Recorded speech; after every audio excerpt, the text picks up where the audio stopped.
नमस्कार, आप देख रहे हैं राष्ट्र प्रस्ताव और मैं हूं आपके साथ।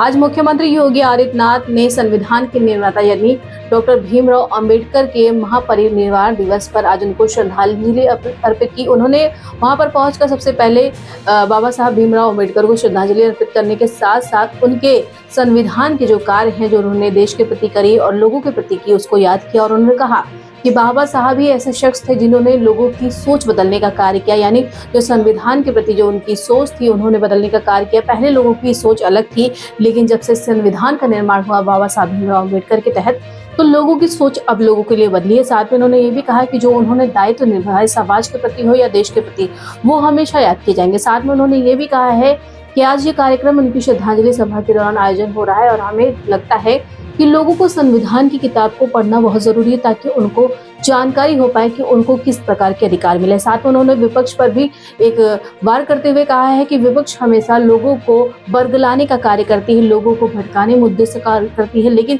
जिस तरह से हमारी सरकार ने संविधान को बचाने का कार्य किया है, लोगों ने उसको बढ़ा चढ़ाकर अलग तरह से पेश किया है और लोगों को पढ़ना चाहिए। उन्हें डॉक्टर साहब भीमराव अम्बेडकर के जो ज्ञान की बातें हैं वो भी पढ़नी चाहिए और साथ में उन्होंने जो संविधान के निर्माण में जो लोगों को दायित्व दिए हैं उसको भी याद करने का कार्य करना चाहिए। दुनिया के उन कोटि कोटि मानवों के उद्धार की आवाज है बाबा साहब डॉक्टर भीमराव अंबेडकर। जीवन को एक नई दृष्टि देने वाले, जीवन को एक नई दिशा देकर के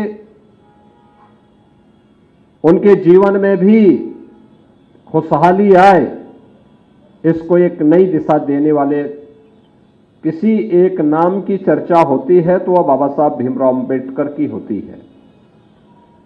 और इसीलिए उस महामानव का स्मरण उनकी जयंती के अवसर पर, उनके महापरिनिर्वाण दिवस के अवसर पर न केवल हम लोग करते हैं, बल्कि आज के दिन पर समाज रचना से जुड़े हुए राष्ट्र के सशक्तिकरण के लिए उठाए जाने वाले किसी भी बड़े अभियान में वह बाबा साहब भीमराव अंबेडकर के बगैर वे सभी कार्य अधूरे माने जाते हैं।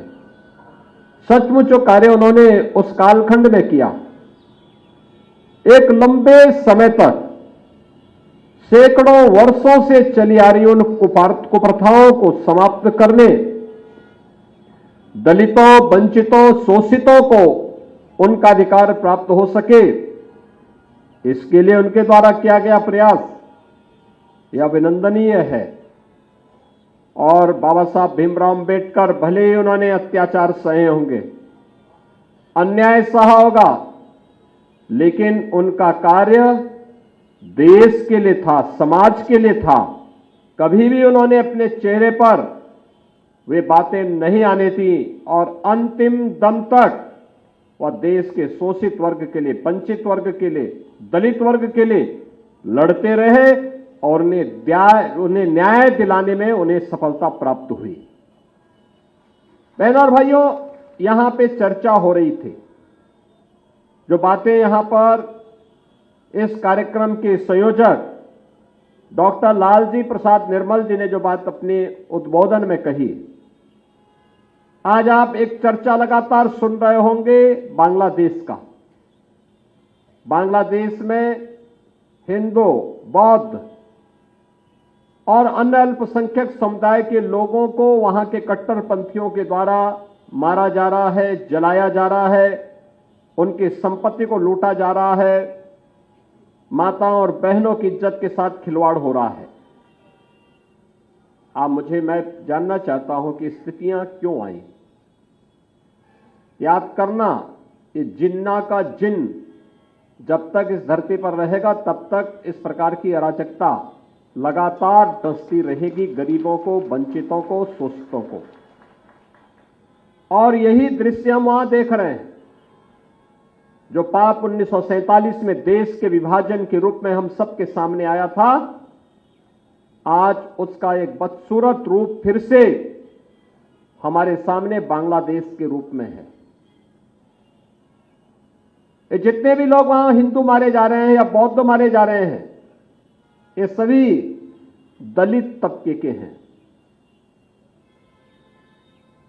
और बाबा साहब भीमराव अंबेडकर ने 1946-47 में ही देश की जनता को इस बारे में आगाह किया था कि भारत का बंटवारा होने मत दीजिए,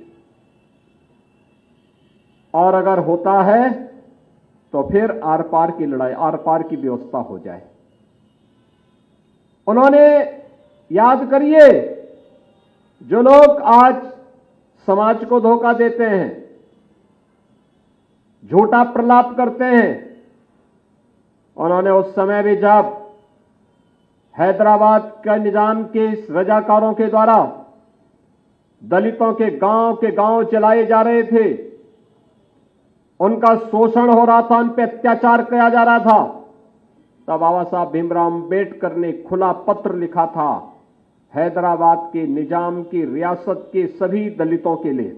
उन्होंने कहा था, अत्याचार हो रहा है, निजाम की रियासत को छोड़ करके तुम शेष भारत में महाराष्ट्र की तरफ या अन्य ओर चले आओ, लेकिन किसी भी स्थिति में अपना धर्म मत बदलना। यह संकल्प था बाबा साहब भीमराव अंबेडकर का। और स्वतंत्र 1947 में 46-47 में जब उन्हें प्रलोभन देने का प्रयास हुआ, हैदराबाद के निजाम ने भी दिया,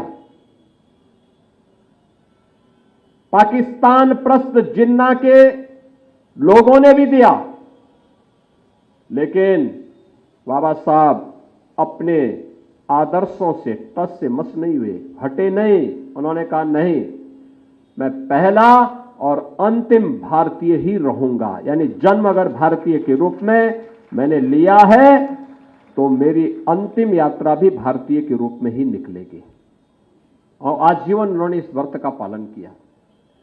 लगातार वह दलित समुदाय के लिए कार्य करते रहे, उसको आगाह भी करते रहे।